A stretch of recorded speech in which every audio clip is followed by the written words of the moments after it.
to welcome you to the show. We have the one and only two-time Grammy Award-winning producer, Drumma Boy. Drumma Boy, what's going on, man? What's good, my bro? Congratulations on all your accolades. And I heard that you're working on a new album, Drumma Boy and Friends. Yes, sir. Yes, sir, man. New single out right now called Wake Up, featuring Collision and Lil Got It. We just dropped a lyric video, getting together with the guys to plan the actual video as well, coming up soon. The first single was Still Can't Believe It, featuring Derez Deshawn. And we can find that. We can find that on all platforms. Yeah, all platforms. And then you can check out the making of, which I made the beat with Scott Storch in Scott Storch's house. So that was pretty dope, having Derez come through, and you get to see kind of the process of how we work live in the studio. Do you feel as though that more producers should really link up and collaborate in this game of hip hop? Because I feel as though there's too many producers that are protective of their own craft, and they feel as though they just want to keep their creativity to themselves in music. Yeah, collab is always dope. You know what I mean? And, you know, the more minds in one room, you know, the better the chances of just making something like super special and like timeless and that lasts forever. You know what I mean? I always tell people I'd rather have 12% of a billion than, you know, 100% of nothing. Yeah. So get to shaking something. That's what Drumma produced it for. Hey, yeah, boy. Man, how do you look back on that lyric now, knowing that Drake is the biggest artist in the game? It's a blessing, man. You know what I mean? To just come through for guys, you know what I mean? Especially during the birth of their career, in moments where they're, you know what I mean, trying to find their sound and really, you know, figure out what label they're going to go through and whatnot. So it's always like just that come up, you know what I mean, from the bottom, like being able to work with Drake from the bottom. It's definitely been special. And, you know, shout out to Dennis. You know, his father's a good friend of mine out of Memphis, Tennessee. So shout out to Pop. Yeah, shout out to him. And there was so much adversity that Drake was going through in the beginning of his career. Did you see it that he was going to blow up? Because when I was young and in middle school and listening to Thank Me Later and So Far Gone, I had all these people telling me, Drake, he's too soft. He's not going to do anything in this game. And all of a sudden becomes the biggest artist. Did you see this potential when you were working with him? Oh yeah, hell yeah. He came in the studio and we did Money to Blow in like 30 minutes. You know what I'm saying? I played 5 beats. We were at Hot Beat Studio and he went through some beats and he was like, yo, pull that up right quick. He goes in the booth, drops the hook, and just like instantly, I got money to blow, getting it in. Like it's just dope seeing guys and working with guys who know what they want, can deliver their sound. And then he was out of there. You know what I mean? I don't even think he copied the session to his drive. It was really Birdman that called me like a year later, like, yo, we need this record. I'm going to put my verse on it. I'm going to put Wayne on it. And the rest was history. So it still took the business behind it to make a lot of things happen. So, you know, as far as his sound, as far as his, you know, just seeing his potential, definitely. And that was the reason why I was willing to work with him. And Money to Blow is a money anthem. It's right up there. It's all about the Benjamins. When we bring up those money anthems, it's right up there. Yeah. Classic hip hop. But no, we got to get into your beginnings because your mother was in the opera and your father was in the orchestra. Correct. He was a clarinet player. And by the age of 3, you had a recorder in your hand. And by the age of 5, you had the clarinet in your hand. You're taking piano lessons at the age of 6. So you come from a music background. Yeah, it's hard, man, not to come from music with my family, plus the blues, home of the blues, country right up the street. 3-6 Mafia, 8 Ball MJG, like just, you know what I mean? Just, you could go outside and hear music. You know what I mean? You anywhere you go in Memphis, you're gonna hear music. At the gas station, you're hearing music. In the grocery store, you hear, like, you know what I'm saying? So it kind of just was a pool to swim in since a kid. But you had a talent in basketball. Basketball was something that you wanted to do as a career, and eventually the music really took over. Yeah, it was like it was a dispute between the two, you know what I mean, of what I love the most. But you know what I mean, the music kind of just, you know what I mean, took me to a place that basketball wasn't gonna take me to. So I had to be smart about, like, okay, where I'm gonna make the most money at. And in basketball, if we're talking about basketball, you actually had the opportunity to orchestrate in 2013 a halftime show for the Memphis Grizzlies. Oh yeah, and I performed at the. Oh, and you performed too. Oh yeah, you know what I'm saying, that was cool. Just being able to orchestrate a couple of the shows, perform at a couple of the shows, you know what I'm saying, being one of the youngest people in the city of Memphis, floor season ticket holder. So just supporting my city, man, and putting on for my city.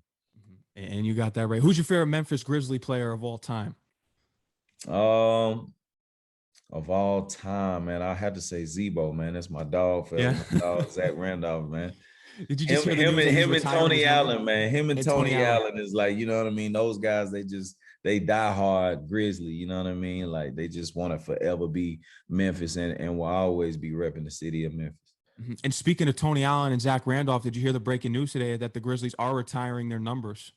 Oh yeah, no, that's Yeah. huge. That's huge. Shout out to both of them, man. You have to, you Yeah. know, and they too well loved in our city, man. Number 50, and I forget Tony Allen number. It was number 8. I think it was 9. I think it was 8. 9, Yeah. Yeah. No, those are the classic players. And, you know, just getting into your time at college at University of Memphis, you were basically during your off time in classes, you were visiting artists in the area in Memphis. You were linking up with people that you're meeting with in the industry. You had the opportunity to produce for Scarface, which is huge because that's a hip hop legend.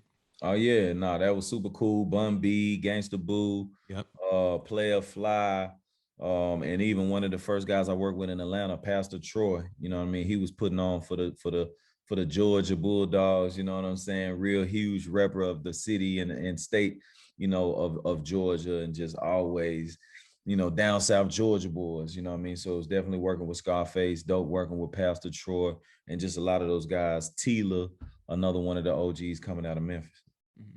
What was it like working with Scarface? Because he is such a legend in this game.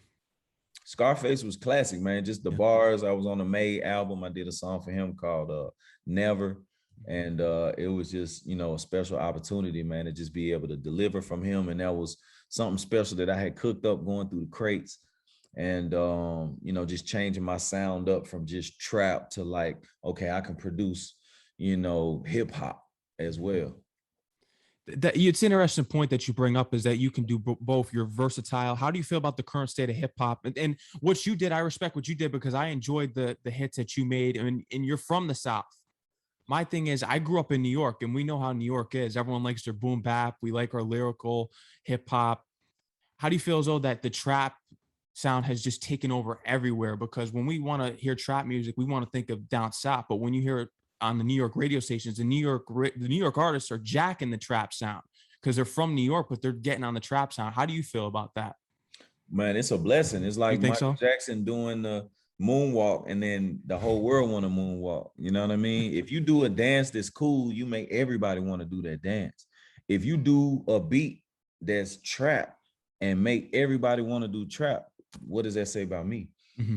You know what I mean? So, you know, I'm one of the trap founders. That's right. You know what I mean? Of all the original drum patterns and what we've been doing for the past 20 years. So it's a blessing to have that hat, and it, you know, inspires so many people to want to be a part of the trap sound.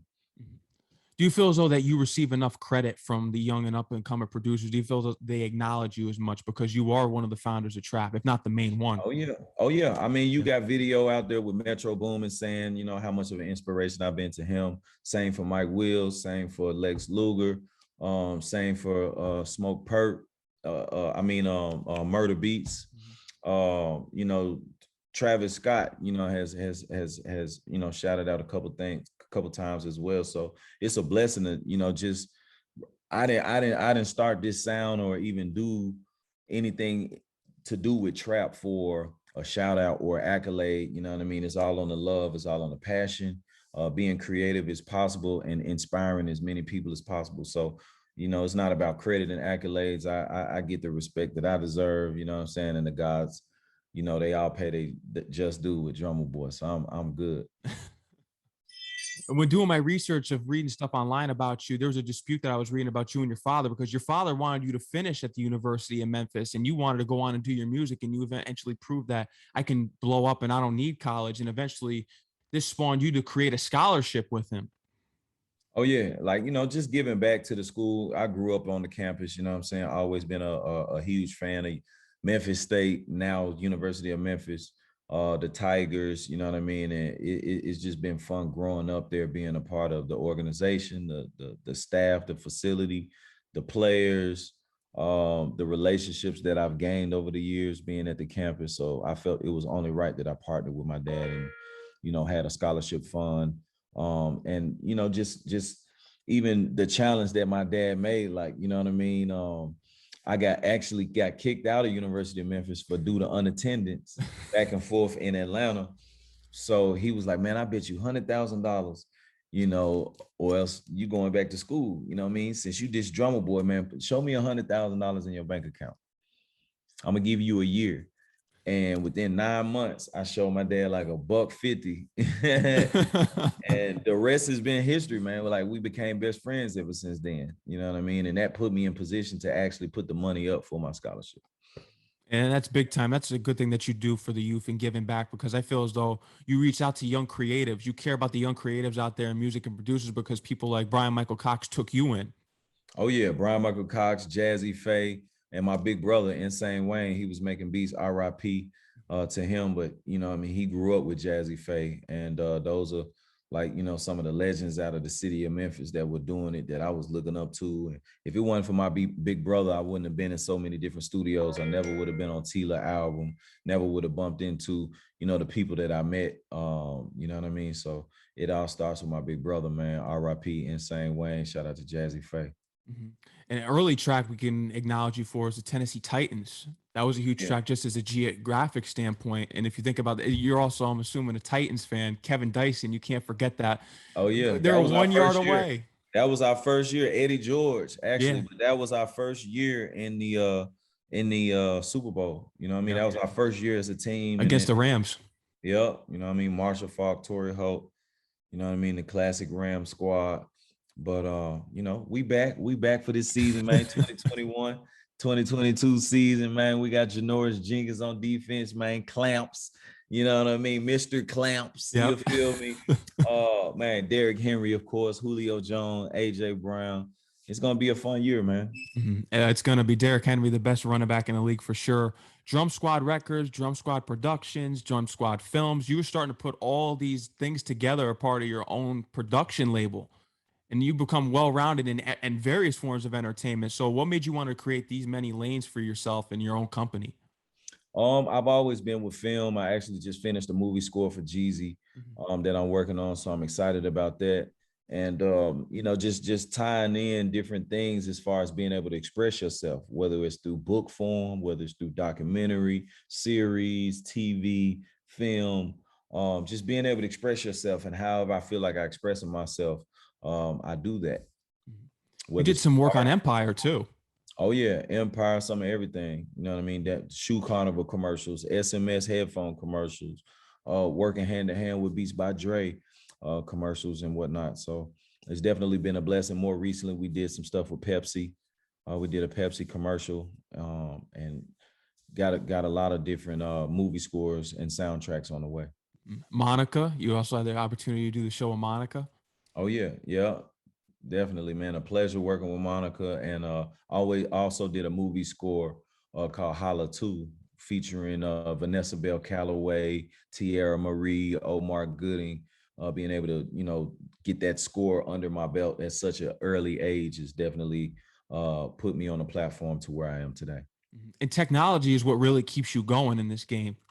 Oh yeah, man. I just dropped my new app, Drumma Boy, the official app, which is in the App Store and Google Play. So definitely down that right now. Download that right now. We got a beat auction going on in the new app. You can get exclusive content. You can also check out our new podcast that I started called Beauty and the Beats with my co-host, Jessica Dimepiece from Memphis.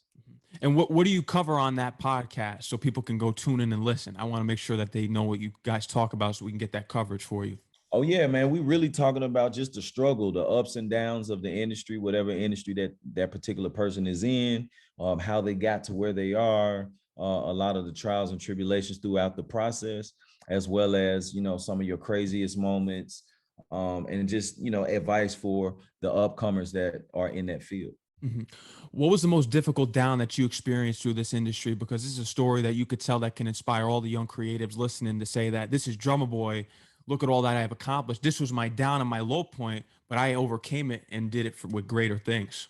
I would say one of my biggest down points would be, man, seeing a bill that you owe for like 550,000.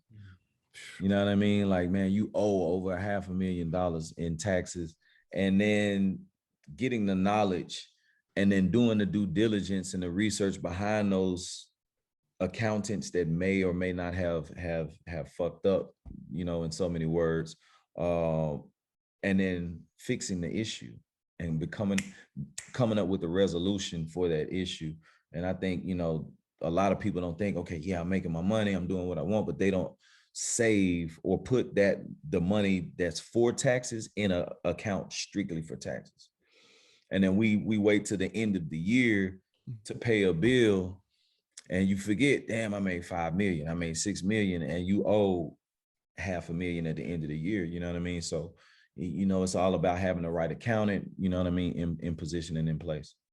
And that's important to learn from. Is there's so many finances that go on in this game, and you hear struggles of artists even going bankrupt, especially even if they sign with a record label that just takes all their money from them. They sign their publishing away. You hear a lot about these artists.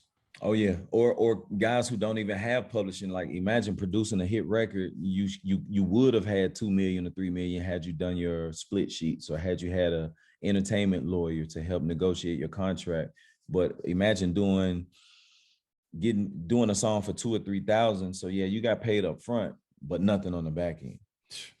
Insane. So, you know what I mean? For me, luckily, having my business in place has allowed me to bounce back and be able to eat those bills and still say, okay, you know what? I learned from this. I can do better on this, because basically penalties and interest is the kicker. Yeah. You know what I mean? But, you know, having that CPA, having that accountant in place, definitely put me on cruise control, and still gaining altitude. Put on Standing Ovation, Look at My Dab, all the hits that you produced. Those were the three ones I think that really cemented your career in this industry. But what is your favorite production of all time? I would say Here I Am, Rick Ross, Nelly, Avery Storm. That was one of the first songs that my mom called me like, baby, I like this one. Like, you know what I mean? You make your mom proud, you know what I'm saying? And just making music that the world can listen to, not just trap, because everybody was trying to kind of categorize me as a trap producer when I come from orchestra. So they're not familiar with the strings, the bass, the guitars, and all of that piano and whatnot. So I was like, let me demonstrate a little something different. I did that same thing with You Ain't Missing Nothing on T.I. Paper Trail. And that's also Whitney Houston's single Salute. So just having Whitney Houston under my belt it's been a huge blessing. Yeah. Oh, that is. And, you know, I heard the story about the R. Kelly with that whole situation with him taking the beat. Oh yeah. You know what I mean? And certain things, like when you understand that God is real, karma and the spirit and the energy is so much more powerful than the accolades. And, you know, just as God can give you a gift, he can take it away from you, you know, and, you know, it's so precious. Like these plaques on the wall. Yeah, that's cool. This house I'm living in, the car drive, all that's cool. But I've always kept my spirit. I've always kept my integrity, and I've always kept my character as a man. And I think as from my fan base, and just for me to look at myself in the mirror outside of who's paying attention or who's watching, just looking at myself in the mirror, I'm happy. Yeah. You know what I mean? And I know spiritually, I produced Whitney Houston's Salute, and that will be my first woman plaque on the wall. But it's bigger than having a plaque. It's bigger than having the accolades or the money. I got Whitney's spirit. You know what I mean? And that was Whitney told R. Kelly, just because, you know, R. Kelly wrote the record. I produced the music. And he took his band and replayed my music. But go listen to Whitney Houston, You Ain't Missing Nothing. And then go listen to T.I., You Ain't Missing Nothing. And then go listen to Whitney Houston, Salute. The exact same thing. Yeah. And at that particular time, everybody was protecting R. Kelly or didn't want an issue or whatnot. And everybody's trying to smooth it over. And I don't even have no beef or no issue with bro. Like, but look at what's going on with his life. You know what I mean? And you done made over $200 million and you somewhere you don't want to be. Like, just as God can give you that gift, he can take it away from you, man. So don't lie or say you did some shit and you didn't. Don't put your name on something that you didn't do. You know what I mean? For the fans watching, like, you know what I mean? Because the spirit, the energy, and the karma is real, bro. Yeah. I think he's facing some real karma right now. It's a shame because, you can't deny the talent at the same time, because this is people, like, we call him the king of R&B. It's a shame. Oh yeah, but man, much respect and love, and still sending prayers to bro. You know what I mean? I hope he can figure out some kind of way to make it out of that situation. Yeah. You know what I'm saying? But Yeah, it is what it is, man. R.I.P. Whitney Houston, man. We love yeah. Legendary. That's one hell of an accolade for your career. But I remember when No Hands dropped, and you still look at the videos today and all the comments. This is a party anthem. This song was played at every party, every club around the world. And this is Waka Flocka. This is the Waka Flocka era. This was a big time in music in those late 2000s, I'd say. 2000s era, early 2010s.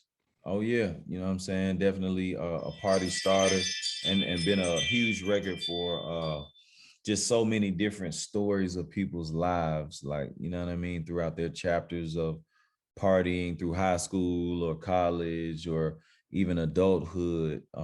It's so many people that just give me moments, or be like, man, when I hear that song, I remember when I was doing this, or I remember I was at this party. I remember, you know what I mean? So you definitely have a lot of memories.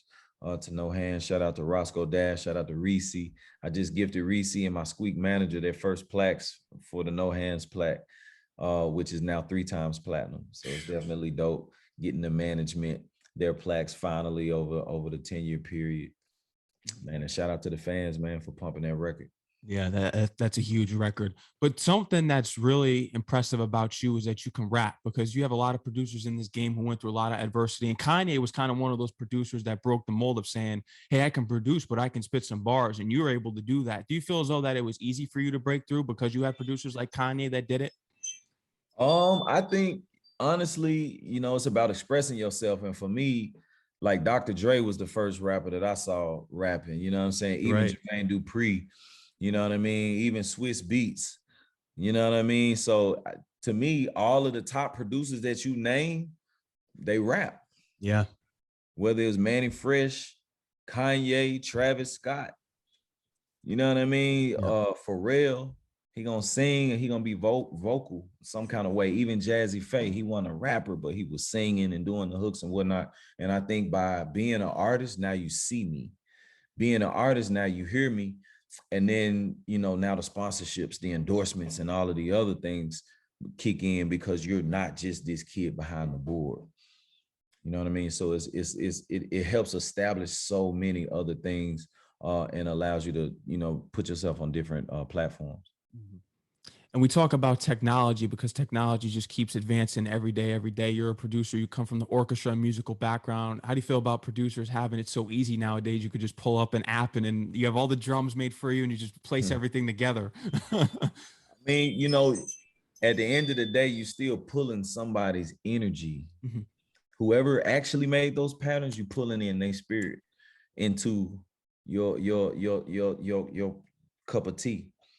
You know what I mean? And it goes both ways. It's like, you know what I'm saying? It's more producers producing, and it's more people who have a way out, so to speak. It's like basketball. It was a way out. It was like, okay, I can start playing basketball and maybe make it to the NBA. You know what I mean? I can pull these different loops together and da and maybe get a hit single. You know what I mean? But when Beyonce puts you on the spot, or Kendrick Lamar, or, you know what I mean? At some point, it's gonna be a curve. You know what I mean? And you got to know what you're doing. Even with all the cheat codes, my biggest records have come from when it was original. Mm. And I can make it all original, because that when I make it original, nobody else has done it. No. And that's why my music stays as timeless as it does, because I'm the first one to do what I do. And whatever I'm gonna do, I'm gonna be the first one to do it. You know what I mean? And I think that's why, the music is so timeless. And like guys like Quincy Jones, guys like Dallas Austin, and, Isaac Hayes, those I always wanted to be in that lane. Like I can put together a band, you know what I mean? And You know, I can go do this movie score. I can go do this commercial and still do trap. You see what I'm saying? So it's like I'm picking up other checks that can't nobody else pick up, or it's only a few other people picking up. You know what I mean? Which it's infinite amount of money. So it's like, you know what I mean? At the end of the day, it's not about the money. It's about, you know, the passion and doing what you love to do. If putting together MIDI loops is what you love to do, keep doing it. Yeah. You know what I'm saying? As long as you having fun, you living life, bro, it's so many lanes for us to drive, you know? Yeah. I'm a Bogart in any lane I'm in, so it don't even matter, man. I'm gonna get mine.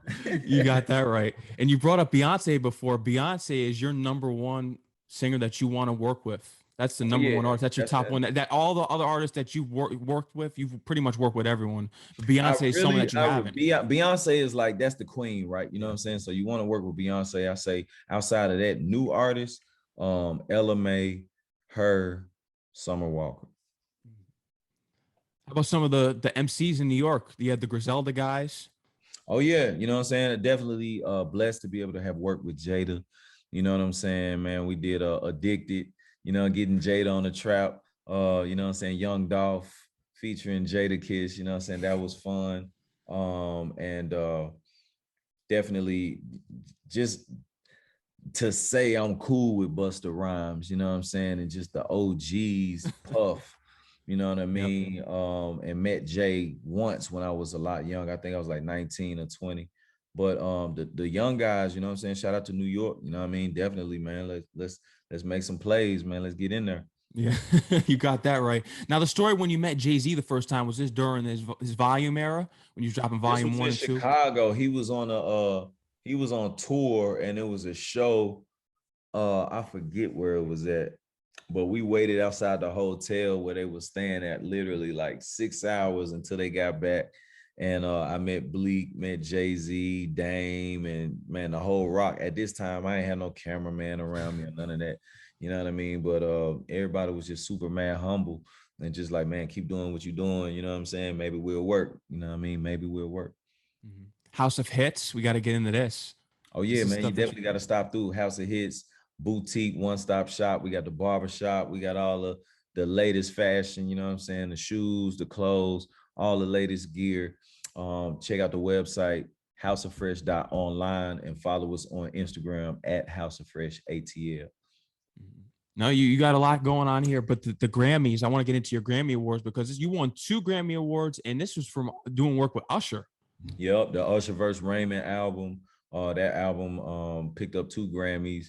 And I did a record on there called Stranger, which was, you know, a surprise to me that I even made the album. But they were like, man, everybody loves the records you did. Da, da, da, da. It made the album, and it actually made the Versus album first, which eventually ended up on Raymond vs. Raymond, the deluxe album. You've already won 2 Grammys throughout your career. What is that accolade that you want most? You want the feature, you want the work with Beyonce, you have the 2 Grammys already. What's something that you want to achieve in your career that's most important to you at this point, because you've achieved a lot already? I think at this point it's about building my own artists, you know what I mean? And putting out a platinum artist under Drum Squad Records, my label, and turning Drum Squad Records into the next Def Jam.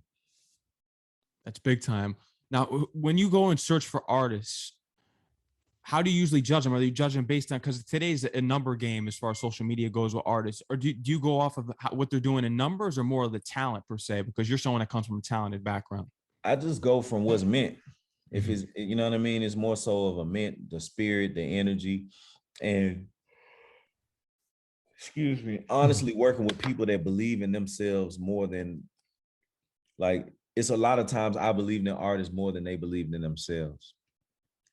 So it's got to be some equality to that. As much as I believe in you, you have to match that same intensity. And if I don't have that match, then I can't, it keep going. Like, I know I believe in everything that feels right with 100%.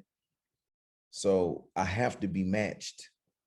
And it's almost like with anything else, a great marriage, you meet your match. Yeah. You got that right. Drumma Boy, is there anything else you would love to let the audience know? I know you got Drumma Boy and Friends coming. You have a lot of works coming, soundtracks. Anything else you want to let the audience know? Man, follow the YouTube channel, my official YouTube channel, Drum Squad TV.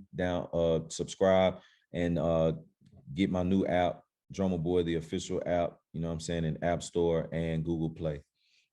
You got that right, and let them know they can follow you on Instagram, and that is at Drumma Boy Fresh. Yep, at Drumma Boy Twitter. Fresh. Yes, sir.